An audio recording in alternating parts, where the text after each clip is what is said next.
Mr. Chair, may I just make a comment on the earlier statement of Senator Pia Cayetano, if I may? Mr. Chair, yes, you recognize me, right?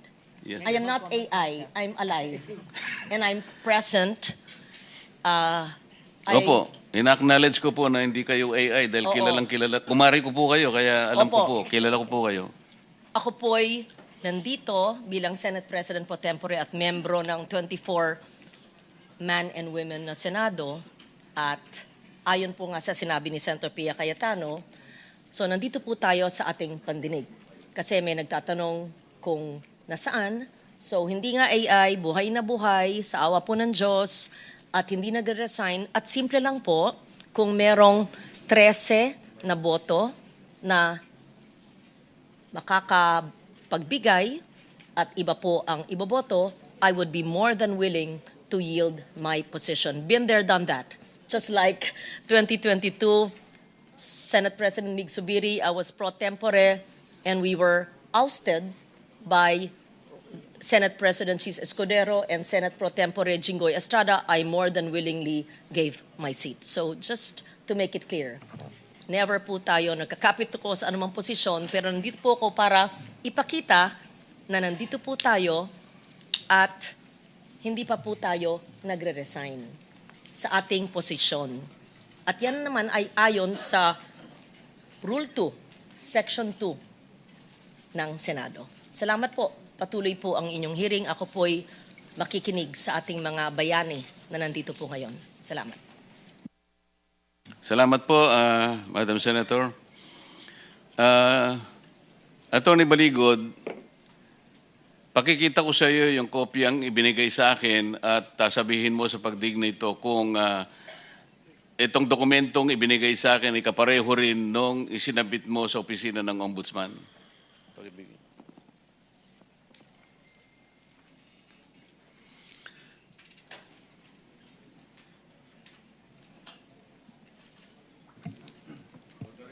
For the record, Mr. President, Attorney Baligod is comparing the document I handed him with the document that he furnished the Office of the Ombudsman. Mr. Chair, before I respond to your request, let me make a statement that salamat po sa tanong nyo na ito dahil alam ko po na may umiikot noon sa social media na claiming na yun yung affidavit ng 18 na mga dating sundalo. At nakita ko po na maraming mali, may mga dagdag, bawas, at yung maling affidavit po na yun ang ginamit ng ilang mga mambabatas sa kanilang reklamong libel at cyber libel sa amin. Ginamit po nila yung hindi notaryado, hindi pirmado, at may mga intercalations na affidavit po.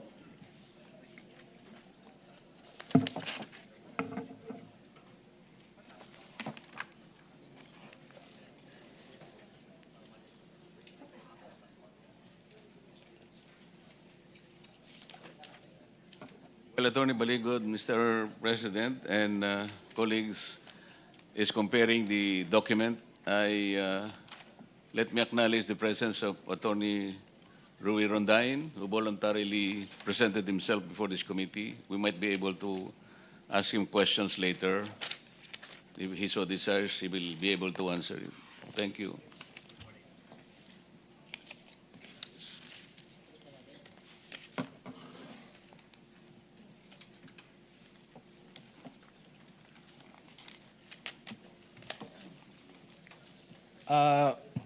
Mr.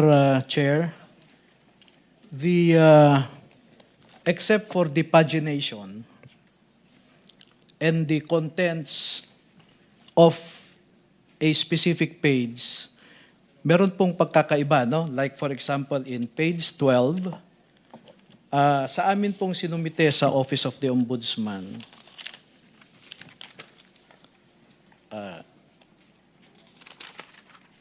page, sorry.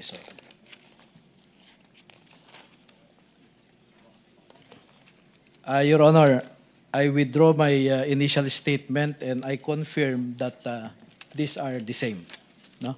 Pareho lang, Attorney. Opo, hindi ko nakita kasi yung isang page kasi nakalimutan ko yung salamin ko sa sasakyan. Okay. Pero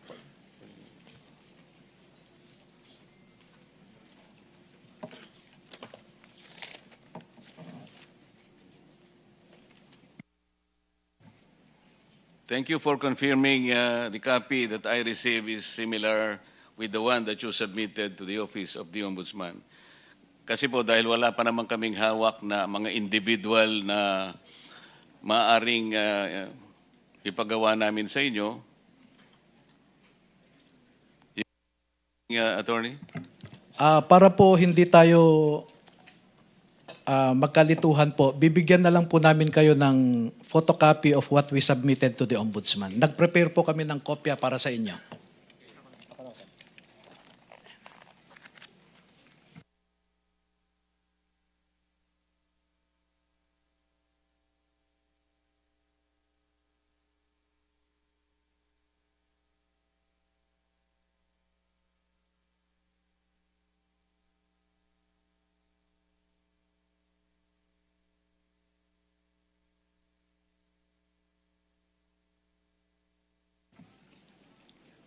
For the record again, Attorney Baligod gave the chairman as well as my colleagues in this committee a copy of the pinagsamang sinumpaang salaysay of the 18 ex-soldiers, the same copy that was submitted to the Office of the Ombudsman sometime in February 2026.